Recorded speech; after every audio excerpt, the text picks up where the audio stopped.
Éric de Moulin-Beaufort, président de la conférence des évêques de France. Notre invité tout à l'heure va maintenant prononcer l'homélie. À la moitié de notre assemblée plénière d'automne, acceptons, frères évêques, d'entendre l'apostrophe du prophète Malachie. Maintenant, prêtres, à vous cet avertissement. Vous vous êtes écartés de la route. Vous avez fait de la loi une occasion de chute pour la multitude. Vous avez détruit mon alliance avec mon serviteur Lévi. Faire valoir que nous ne sommes pas du sacerdoce d'Aaron ou de Lévi, mais de celui de Melchisédek, ou plus encore de celui du Seigneur Jésus, qui n'appartenait pas à une tribu sacerdotale, ne serait qu'une esquive grossière. D'autant que Jésus en rajoute encore dans l'Évangile, lorsqu'il dit aux foules et à ses disciples « Pour vous, ne vous faites pas donner le titre de rabbi, ne donnez à personne le nom de Père. » Voilà qui nous pousse, nous évêques, en ce jour à l'examen de conscience, et voilà qui vous provoque, frères et sœurs, à vous interroger sur ce que vous attendez des pasteurs que le Christ Jésus a voulu tout de même instituer au cœur de son Église. Nous, évêques, sommes réunis pour nous aider mutuellement dans l'exercice de l'autorité dont nous savons qu'elle doit être un service. Nous mettons ainsi en œuvre la collégialité qui lie ceux qui succèdent aux apôtres sous la conduite du successeur de Pierre. La liturgie de ce jour nous oblige à un travail de vérité. Comment être au service de la glorification du nom de Dieu et ne pas y unir notre propre glorification et celle de l'institution qu'en un sens nous formons? Car le Dieu vivant est le Dieu jaloux qui ne partage sa gloire avec personne, ou alors qui la veut pour tous, surtout pour le plus humble, le plus négligé, le plus méprisé de ceux ou de celles qui sont à son image. Comment ne pas faire percevoir la loi de Dieu comme un carcan et aider à en vivre comme d'un appel à la liberté et à la plénitude? Les thèmes dont nous traitons à cette assemblée nous orientent dans cette réflexion dans la suite de la première session du synode sur la synodalité qui vient de s'achever à Rome.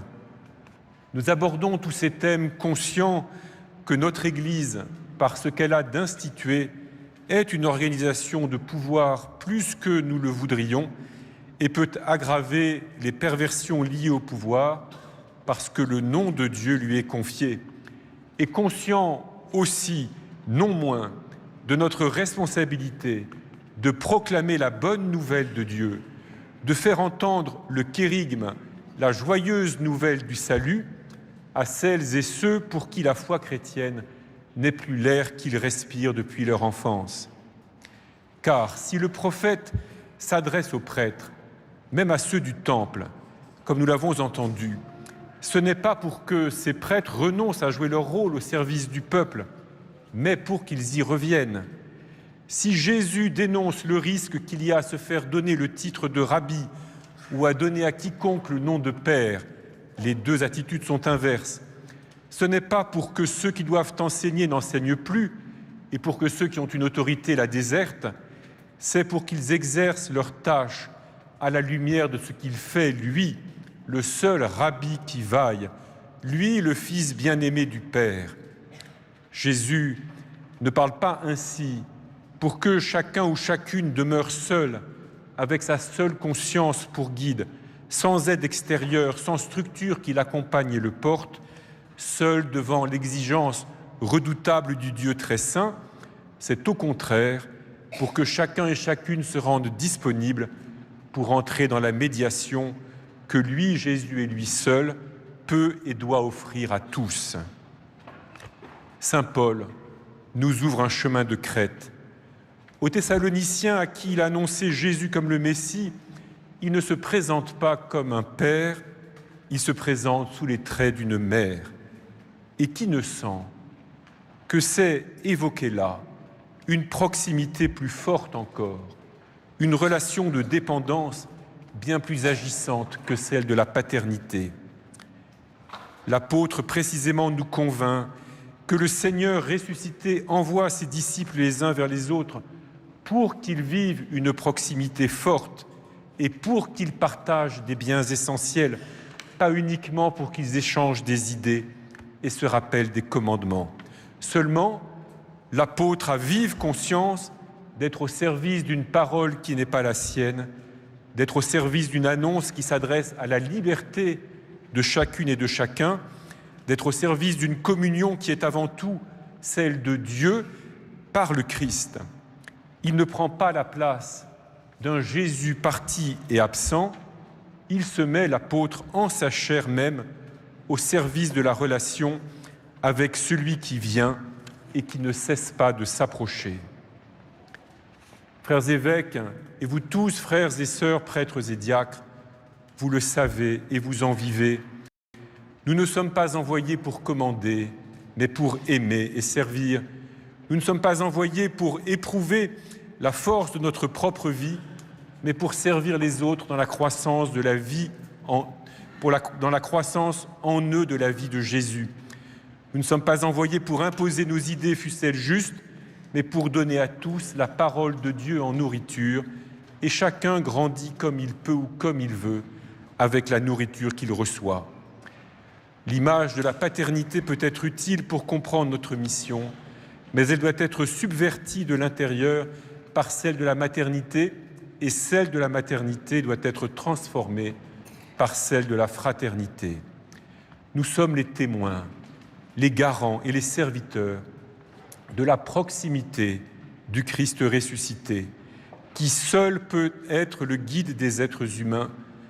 Nous sommes les témoins, les garants et les serviteurs de la gloire du Père, le seul véritablement Père pour tous les humains. Nous le faisons, nous le sommes, en donnant de nous-mêmes.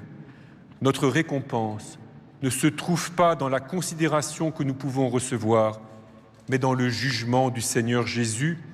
Lui nous donnera de voir les fruits de ce que nous aurons semé et arrosé, de notre transpiration et de notre supplication. Car le plus notable dans l'exclamation maternelle de saint Paul est son admiration devant la foi des Thessaloniciens. Ils ont reçu la parole qu'ils portaient non comme une parole humaine, mais comme la parole vive et agissante de Dieu lui-même, les appelant à la vie et leur promettant une vie plus pleine encore. Cette palpitation du kérygme, de la parole annoncée, proclamée, voilà ce que nous sommes faits pour porter et partager, voilà ce que nous expérimentons en chaque célébration sacramentelle, voilà ce dont nous aspirons à renouveler la grâce, sentir notre être tressaillir, pour reprendre le verbe que nous a offert à Marseille le pape François, devant la parole de Dieu qui prend chair en nous et dans les autres. C'est la grâce qu'ici à Lourdes, nous demandons à Marie, Mère de Dieu et Mère de l'Église.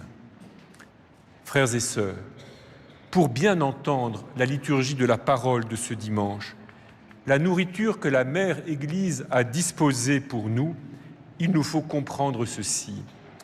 Les prêtres du Temple de Jérusalem, à qui s'adresse Malachie, sont notre figure à tous, baptisés et confirmés, tous et toutes prêtres, prophètes et rois.